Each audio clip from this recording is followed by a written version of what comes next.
Alondra POV. Nakarating ako sa katabing uguyan ng bata at naupo roon. Nag-e-enjoy ka ba rito, nak? Tanong ko. Opo naman po, mami. Sagot nito habang walang humpay sa pag-uugoy. Tiningnan ko si Anthony na naroon pa rin, at nakatayo sa kinaroroonan niya nang iniwan ko. Malungkot na nakatulala sa akin, na para bang iniisip niyang maigi kung anong kasalanan niya, at bigla na naman akong naging malamig. I smirked. Really? Hindi niya alam. Hindi niya maalala. Dinala lang naman niya ako sa lugar, kung saan bumalik lahat sa akin ang sakit, dahil sa panloloko at pagpapaasang ginawa niya sa akin noon. Daddy, come here, iuwi niyo po kami ni Mommy. Anang bata. Bigla naman itong parang natauhan. Ngumiti siya kay Atticus at lumapit dito sa amin. Pumwesto siya sa likod ng bata at itinulak ang uguyan nito, para mas lumakas pa ang lipad nito sa hangin. Tawa naman ng tawa si Atticus, habang enjoy na enjoy samantalang ako dito na nakaupo sa kabilang uguyan, ay parang walang buhay at walang gana. Nakakapit lang yung mga kamay ko sa magkabilang hawakan ng uguyan, habang nakasandal naman ang ulo ko sa kaliwang kamay ko, at naglakbay na naman ang pag-iisip ko pabalik sa mga pangyayari noong 9 na taon. Natigil lamang ako mula sa pagkakatulala, nang mamalayang nasa harap ko na si Anthony, at inaabot niya sa akin ang isang cookies, na galing sa pasalubong namin sa kanya. Tiningnan ko si Atticus, sarap na sarap ito sa kinakain. Tinanggap ko naman ang ibinigay niya. Doon po muna ako sa swing, daddy. Ani Atticus at kumaripas na ng takbo papunta sa swing, kung saan marami ring mga bata ang naruroon at naglalaro.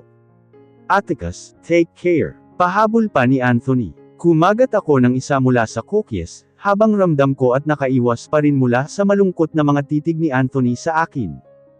Kalaunan ay umalis din siya sa harap ko, at umupo sa katabi kong uguyan na sinakyan kanina ni Atticus. Alondra, hindi mo ba nagustuhang dinala ko kayo ni Atticus dito? Malumanay at napakalungkot ng kanyang tinig. Hindi ko nagustuhan. Sagot ng galit kong pag-iisip. Pero imbes na isatinig iyon ay hindi ko nagawa, dahil parang ayaw lumabas sa bibig ko. Alondra, please talk to me. Galit ka ba? Sinong tao ba ang sasaya kapag dinala sila pabalik sa lugar, kung saan sinaktan at pinaasa sila ng lubos, Anthony? Nagdaramdam ang aking tinig habang walang lingon pabalik sa kanya. Dahil ba dun? Dahil ba sa nangyari 9 na taon na ang nakakalipas, kaya ka nagkakaganyan ngayon? Ano bang akala mo sa akin, Anthony? Na ako si Wonder Woman, para magawa lahat ng gusto kong gawin. Nakalimutan na lamang ang lahat dahil gustong-gusto kong makalimot. Unfortunately, I'm not her. Pagak na tumawa ako sa kasinalubong ang mga mata niya. Sariwang-sariwa pa rin sa puso ko ang sakit na idinulot mo. Ngunit hindi ko inaasahan ang sunod kong nasaksihan. Parang pinipiga ang dibdib ko nang makitang tumulo bigla ang luha niya. Can't you just erase those hurtful experiences and create new memorable memories together with Atticus and me? Basag na ang kanyang boses. Mapait na napangiti ako sa kaumiling. Hindi yun ganun kadali. Basag na rin ang aking boses, at ginawa lahat para pigilan ang mga luha kong nagbabadya na ring kumawala. Gabi na at mga 6:30 na nang makauwi kami sa bahay. Pagkababa sa kotse at pagkapasok sa loob ng bahay, wala pa rin kaming imikan ni Anthony, pero hindi naman namin ipinahahalata kay Atticus na may problema kami. Sinalubong kami ni Yaya Ira, na lumabas galing sa kusina, marahil kasalukuyan itong nagluluto ng ulam namin para sa hapunan. Magandang gabi, iho, hiha. Bati nito sa amin. Tumango lamang si Anthony bilang pagsagot, at ako na may tipid na ngumiti. Bumaling ito sa batang hawak ko. Kumusta ang first day of school, Atticus? Maayos at masaya po. Pumunta po kasi kami sa opisina ni Daddy pagkatapos ng klase, saka dinala rin kami ni Daddy sa Plaza Park. Marami po akong nakalarong mga bata doon. Nakakatuwa nga po. Mahabang kwento nito. Mabuti naman kung ganun at nag-enjoy ka. Magiliw na sagot nito sa bata, saka muling bumaling sa aming dalawa ni Anthony. O siya, sige, aasikasuhin ko na muna ang niluluto ko. Magpalit na muna kayo ng mga damit pambahay ninyo, at maya-maya lang ay maghahapunan na tayo. Bumalik na siya ng kusina. Bumitaw naman bigla si Atticus mula sa pagkakahawak ko, at niyakap si Anthony. Pareho kaming nabigla ng huli. Daddy, thank you po. Agad na magaang napangiti si Anthony dahil sa sinabi nito. Ilang sandali pa ay nagdistansya din sila. Humalik ito sa kanyang pisngi, I love you daddy. Napakalambing nito. Nabakas ko ang sobrang katuwaan sa kanyang mukha, dahil sa sinabi nito. Sobrang nagagalak siya dahil napakamapagmahal ng anak niya. I love you too son. Talaga po, si mommy po ba? Love din po ba ninyo si mommy dad? Patuloy nito na ngayon ay nakatingin na sa akin. Samantalang sobrang nabigla naman ako, dahil sa itinanong nito sa ama. Hindi na ito dapat pa nagtanong ng ganyan, dahil alam ko naman na ang sagot. Hindi ako mahal ni Anthony. I was about to interrupt but Anthony spoke immediately. Of course. I love your mom. I really do love her. Sagot nito sa bata ngunit sa mga mata ko seryoso, at direktang nakatingin. Pakiramdam ko biglang naghurumontado ang puso ko, dahil sa pagkalabog nito. Did he really say that? Did he really say he loves me? Kung ganun kiss mommy for me daddy. Mapilyong patuloy ng bata. Atticus. Sasawayin ko na sana si Atticus, pero hindi ko na nagawa dahil sa gulat. Nagulat ako nang biglang hinawakan ni Anthony ang batok ko, at inilapit ang ulo ko sa ulo niya, tapos ay siniil ako ng isang napakabanayad na halik. Nanlaki ang mga mata ko sa una, ngunit nang makitang nakapikit siya habang nakalapat ang mga labi namin, ay tila naakit na rin akong ipikit ang mga mata ko. Savoring this moment. Hala, sabing sa chicks lang eh. Si daddy sa lips talaga. Noon lamang naghiwalay ang aming mga labi. Nakita naming humahagik-hak ito tapos nakatikip ang dalawang mga kamay sa mga mata, na tila ba SPG ang napanood sa amin ng daddy niya. Hindi ko maiwasang maramdaman ang pag-iinit ng mukha. Samantalang si Anthony naman, ay tatawa-tawa lang sa kaginulo-gulo ang buhok nito. Ang kulit mo. Pagkatapos kong palitan ng damit pambahay sa kwarto niya si Atticus, pumunta na rin ako sa kwarto namin ni Anthony. Pagkapasok ko naabutan ko siyang nakaupo lamang sa gilid ng kama, habang sapaw ng dalawang kamay ang kanyang ulo, at nakatukod ang mga siko sa binti na para bang may malalim siyang iniisip o pinuproblema. Nay hindi pa siya nakakapagpalit ng pambahay, Anthony antag ko. Itinaas niya ang kanyang ulo at tinignan ako. Tapos na pala, aniya na mukhang kanina pa ako hinihintay. Tumayo siya mula sa pagkakaupo at lumapit sa akin. Seryosong seryoso ang mukha niya. Iginiya niya ako paupo sa gilid ng kama, saka naupo rin siya sa tabi ko. Ilang sandali kaming tahimik at walang imikan. Tila nagtutunugan lamang sa isa't isa. Maya-maya pa ay binasag na rin niya ang katahimikan. Alondra, tumingin ako sa kanya diretso sa mga mata. Hindi ako nagsalita, indikasyon na binibigyan ko siya ng espasyo para magpatuloy. Hinawakan niya ang dalawa kong mga kamay, saka siya nagsalita. Yung tungkol kanina, yung sinabi kong mahal kita, I want you to know that I meant it. Mahal kita Alondra. Pakiramdam ko biglang tumigil ang mundo ko. Mahal niya ako. Mahal niya ako o nananaginip lang ako. Dikta ng isip kong wag akong maniwala, dahil baka masaktan na naman ako at umasa tapos magiging luhaan sa huli, sabi naman ng puso ko maniwala ako dahil yun ang totoo. Gayun pa man nanag ang dinidikta ng isip ko. Umiling ako sa kanya. Hindi ko alam kung maniniwala ako sa iyo o hindi. Sa pangalawang pagkakataon, mas naunang maglandas ang mga luha niya, kaysa sa mga luha ko. Maniwala ka dahil yun ang totoo. Pakiusap, maniwala ka. Basag ang kanyang boses. Umiling ulit ako. Naniwala ako noon, pero umasa at nasaktan lamang ako Anthony, basag na rin ang boses ko. Tumayo siya mula sa pagkakaupo, at lumuhad sa harapan ko, habang hawak-hawak pa rin ang mga kamay ko. Tuloy-tuloy ang pagpatak ng butil ng mga luha niya sa kanyang pisngi, ngunit mukhang wala siyang pakialam sa mga iyon. About what happened 9 years ago, I'm so sorry. Patawarin mo ako. Nagmamakaawa ang kanyang mga matang ipinupukol sa akin. Nasasaktan ako. Nasasaktan akong nakikita siyang ganito at nasasaktan ako, dahil ramdam kong unti-unti na ring bumibigay ang puso ko. Even a million sorrows cannot erase the single most deadly pain. Sagot ko, habang kaya pang pigilan sa pagpatak ang mga luha ay gagawin ko. But you can forgive and heal the pain, then start a new life to be happy again. Sige, sabihin na nating mapapatawad kita. Oo, kaya kitang patawarin, pero hindi ko alam kung makakaya pa kitang paniwalaan. Kaya mo Alondra, kung bubuksan mo lang ulit ang puso mo, kaya mong paniwalaan ulit ako, kahit gaano pa man kahirap. Bubuksan ulit ang puso ko. Ang ibig ba niyang sabihin, ay kailangan ko ulit na tumaya at ilagay ang sarili ko sa gitna ng posibilidad na muling masasaktan ako, o muling liligaya ako? Is that what really love is? You'll need to take risk in between happiness and pain over and over again, just to find out in the end if it's all worth it. Oh, love, you're really cruel. Sige, sabihin na nating pwede kitang paniwalaan, pero hindi yun ganoon kadali. At kung maniniwala naman ako sa'yo ngayon, mapapatunayan mo bang mahal mo talaga ako?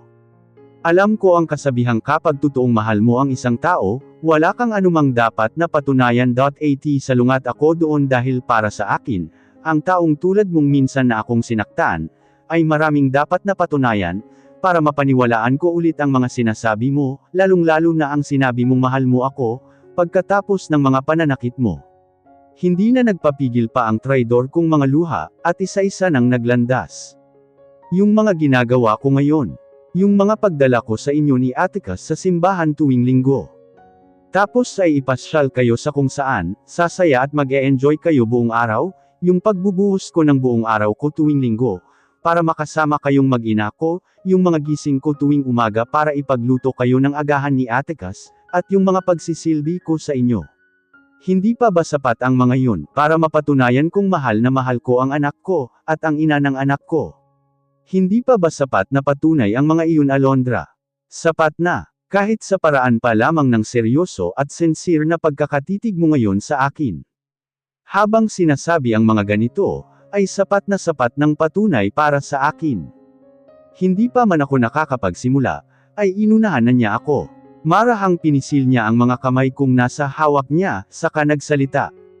Ngayon ako naman muna ang magtatanong, gusto kong pawang katotohanan lamang, at mula sa puso mo ang isasagot mo sa akin, at hindi sa kung ano ang pinipilit ng isip mo. Mahal mo pa rin ba ako?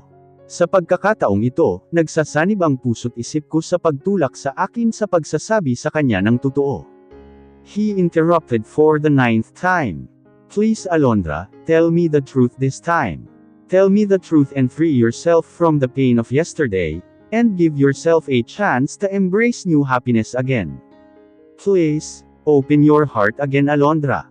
Paano kung sabihin kong mahal pa nga kita? Then I'll ask you for another chance for the two of us. I'll work out for it. Ayoko nang magsinungaling pa. Ayoko nang lokohin pa ang sarili ko, dahil totoo at mula sa puso ang gusto niyang sagot na makuha mula sa akin, kaya pagbibigyan ko na. Then do your part well because I'll also do mine. Malambot nang sabi ko. Saksi ako sa muling pagliwanag ng kanyang mukha, at mga mata na tila ba muling siyang nakatamo ng isang napakalaking pag-asa. Ibig sabihin, tumango ako at ngumiti na. Mahal pa rin kita, at hindi nagbago iyon kailanman sa loob ng 9 na taong lumipas. Pagpapakatotoo ko.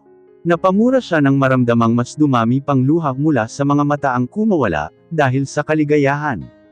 Automatikong niyakap niya ako, isang napakahigpit at napakainit na paraan ng pagyakap. Ang saya ko. Masayang masaya ako. Patuloy niya sa pagmumura.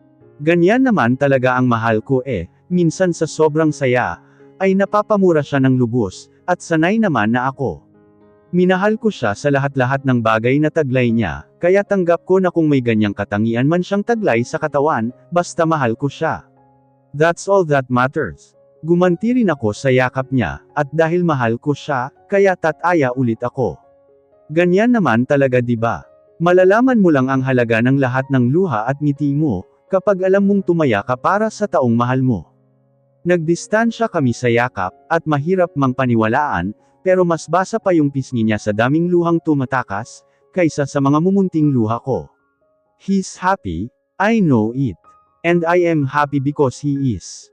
I love you mahal, he said tenderly and sincerely, while staring at me directly in my eyes. Oh, that mahal endearment. I missed it so much. I love you too mahal, I answered honestly and sincerely also. Unti-unting inilapit niya ang kanyang mukha sa mukha ko. I closed my eyes to give him the access to claim my lips. And it happened as what it has been expected, he claimed my lips in a very passionate sensual way. Ikinumyapot ko ang aking mga braso sa batok niya, para mas palalimin pa ang halik. Niyakap din niya ang baywang ko para mas mapalapit pa ako sa kanya. Maya-maya pa ay naramdaman ko nang inihihiga na niya ako sa kama, nang walang tigil pa rin sa paghahalik sa akin. Kapwa kaming magkayakap. Kapwa habol namin ang aming mga hininga, nang sandaling tumigil kami sa paghahalikan. I love you, he whispered. I love you. I whispered also. Itinuloy niya ang paghalik sa akin. Sabik na sabik pero maingat ang paraan niya, hanggang sa bumaba ang kanyang labi sa aking leeg. Tingling sensation strikes. Ngayong alam ko nang mahal pa rin niya ako, at mahal ko pa din siya, handa na ulit akong gawin ang bagay na to. Ang ibigay sa kanya ng buong puso ang ibinigay ko 9 na taon nang nakakalipas. Handa na ulit akong isuko ang puso't kaluluwa ko para sa kanya, at sa kanya lang. I can't imagine doing this thing to other men, even before, it is reserved for him and him alone, the man I love. Hindi ko mapigil ang mapabulong, dahil sa nararamdamang sensasyong ipinadadama niya, lalo nang maramdaman kong ipinasok niya ang isang kamay niya sa loob ng t-shirt ko. Marahang hinimas-himas niya ang tiyan ko, hanggang sa tinanggal niya ang pagkakahok ng bra ko sa likod, at pinasakan niya ang hinaharap ko. Pinaglaruan niya iyon ng pabalik-balik at paulit-ulit, habang walang tigil din siya sa paghahalik sa aking leeg. Ipinataas niya ang t-shirt ko hanggang sa tuluyang malantad sa kanya ang harap ko. No doubts, my wife's a real goddess, he said with all the amusement at his tone and at his eyes. Para sa iyo lang ito, it's all yours. My body, heart, and soul are all yours, gawin mo na ang nais mo. Napapaos kong pagbibigay permiso sa kanya. He nodded then he started to kiss me. Pinaghahalikan niya ang kaliwang harap ko, habang nakahaplos naman ang isang kamay niya sa kanan ko. Pabalik-balik niyang ginawa iyon, at pakiramdam ko ay mababaliw na ako sa sobrang nararamdaman ng pinaggagawa niya. Nang pagsawaan niya ang anumang ginagawa niya, bumalik ang halik niya pataas sa leeg ko, pataas sa baba, pataas sa pisngi, paliko sa tungki ng ilong, pataas sa noo, pababa ulit sa ilong at pababa sa labi. Kapwa kaming seryoso nagkakatitigan, habang ginagawa niya iyon at nababakas ko mula sa kanyang mga mata ang sobrang pananabik para sa akin. Isipin ko pa lamang na mahal niya ako mas nagiging excited pa ako kung anuman ang gusto niya, ibibigay ko ng buong buo. Pinagpatuloy niya ang paghalik sa labi ko, habang nakapikit ang mga mata na tila ba dinarama ako ng buong buo. Ilang sandali pang naramdaman ko naman ang isang kamay niyang humahaplos sa loob ng shorts. Halos pamulahan ako ng mukha nang maramdaman ko ang ginagawa niya sa akin. Napabulong ako his name in between his kisses. He asked sensually. Nakakahiya, sabi ko. He opened his eyes and he laughed sexily. Ang ano? Kino-senting tanong niya. Nahihiya ako, and I feel like I am going insane now, because of this beautiful and feel he's sending on my whole body and soul. I groaned in frustration as I let him doing me. You want me to stop? He teased. Napamulat agad ako. No. Hindi naman ako nagpapahalatang gustong-gusto ko ang ginagawa niya, no. Malutong na napahalakhak ulit siya. Yes ma'am. Inirapan ko na lamang siya saka ipinikit ang aking mga mata. I want to enjoy this kind of feeling. Pakiramdam ko ang init-init na sa loob ng kwartong ito, kahit na fully air-conditioned naman. Naramdaman ko ang muling paglapat ng labi niya sa labi ko, at kasalukuyan pa ring pinagbubutihan ang ginagawa niya. I can't even resist the plead nang maramdaman kong malapit ko na talagang maabot ang pangarap ko. You're good sweetheart. And I am very happy now. He said in frustration nang sinunod nga niya ang gusto kong ginagawa pa niya. Hanggang sa ilang sandali na lamang ay naramdaman ko nang parang may kung anong nararamdaman akong sa akin, at narating ko ang nais ko. I even screamed his name nang ayaw pa rin tumigil sa ginagawa niya. And with one last part, I reached my happiness again. Ibinaba niya ang shorts ko hanggang sa tuhod ko, leaving me only with my one piece there. Sandali niya akong binitawan, at dali-daling tinanggal ang kanyang polo, hanggang sa sando na lamang ang matira sa pangitaas niya. Nang akmang ipapataas na niya para haborin ang sando, saka naman kami nakarinig ng sunod-sunod na katok mula sa pinto. Pareho kaming natigilan ni Anthony. Anthony, iho Alondra, handa na ang pagkain sa mesa, halina kayo't maghapunan na tayo. Aniyaya yan Ira na walang tigil sa pagkatok. Anthony, Alondra. Anthony cursed in frustration. Napasabunot pa siya sa sariling buhok. Anthony, Alondra, natutulog ba kayo? Maghahapunan na tayo. Naghihintay na sa dining room si Atticus. Patuloy ni Yaya. Nandyan na po ya. Susunod na ho kami ni Alondra. Sagot naman ni Anthony rito. O siya sige. Dal iyan nyo lang ha. Baka lumamig na yung pagkain eh. Opo. Narinig namin ang mga yapak ni Yaya pababa sa dining room. We'll continue next time mahal. I love you. Anthony said sincerely and with closed eyes, he kissed me on my forehead. Umalis na siya mula sa tabi ko, at inayos na ulit ang sarili niya. Napabuntong hininga ako.